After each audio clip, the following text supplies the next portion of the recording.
Hello पिलामने as आमे class 10 history रो स्वतंत्र ओडिशा प्रदेश प्रतिष्ठा चैप्टर के पढ़मा। तो चलो लेट स्टार्ट। पिलामने ओडिशा के गुटे अलगा राज्य करवार लगी हमर ओडिया नेता माने बहुत चेष्टा करथिले और फाइनली 1936 मसीहा एप्रिल 1 तारिख रे हमर नुआ अलगा ओडिशा राज्य गठन हला। 1935 मसीहार भारत शासन आईन अनुसार ई ओडिशा के गुटे अलगा राज्य हिसाब इंग्रेज माने मान्यता देले। कटक, पुरी, बालेश्वर, संबलपुर, गंजाम आउ कोरापुट ई 6टा जिला के नहीं करी हमर नुआ ओडिशा गठन हेतिला। इतार राजधानी हैला कटक। आयतन थिला 32,695 वर्ग माइल और लोक संख्या थिले 8,43,681। अलगा अलगा ओडिया भाषाभाषी अंचल जेंता कि केंद्रीय प्रदेश नु खड़ियार और पदमपुर, विशाखापट्टना एजेंसी नु जयपुर जमीदारी और पटांगी, मांद्राज प्रेसिडेंसी नु घुमुसर, आस्का, सोरडा, कोदला, छत्रपुर ई सबू के अनाजे करी ओडिशा संगे मिसा गला। फिर भी बहुत ओडिया भाषाभाषी अंचल जेंता कि मेदिनीपुर, फुलझर, सोमपटा, मंजूसा ई सबू ओडिशा बाहर रही गले। 1936 मसीहा एप्रिल 1 तारिख ने रेभेन्सा कॉलेज रो हॉल रे बहुत जाकजमक संगे हमर नुआ ओडिशा प्रदेश गठन रो उत्सव के पालन करा गला।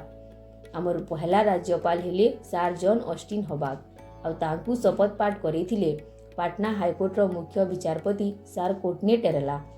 ई स्वतंत्र ओडिशा प्रदेश गठन रो अवसर ने महाराजा कृष्णचंद्र गजपति नारायण देव बारवाटी दुर्ग ने गुटे विराट भोजी मध्य देइथिले और तांकर पूर्वपुरुषंकर प्रेरणा द्वारा से ई सफलता के पाइछन बोली कहिथिले। सेतकी बेल के ओडिशा रे निर्वाचित सरकार ने थाई सेति लगी राज्यपाल के ही शासन मुख्य करागला और राज्यपाल को शासन कार्य रे सहाय्य करवार लगी 20 जन को नहीं करी गुटे उपदेष्टा परिषद गठन करागला।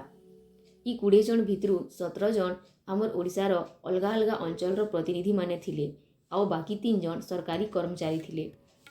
आगनु 1933 मसीहा जून 24 तारिख ने सार जॉन ऑस्टिन हबा को मुख्य बने करी ओडिशा प्रशासनिक कमिटी गठन हेतिला और ई कमिटी नु सार जॉन ऑस्टिन हबा को छाड़ी करी मधुसूदन दासकर संगे आहुरी 9 जन सदस्य थिले। 1935 मसीहार भारत शासन आईन अनुसार ओडिशार पहला विधानसभा लगी 1937 मसीह निर्वाचन करवार लगी डिसाइड करागला। प्रथम विधानसभा नु टोटाल 60टा सीट थिला। सेथिर भितरु 56टा सीट रे निर्वाचन करागला और बाकी 4टा सीट रे तमर राज्यपाल प्रतिनिधि मान को बाछि थिले।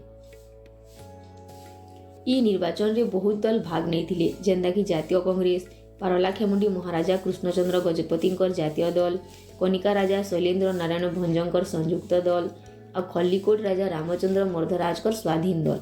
इतार बाहर निर्दलीय प्रार्थी माने भी ई निर्वाचन लड़ी थिले।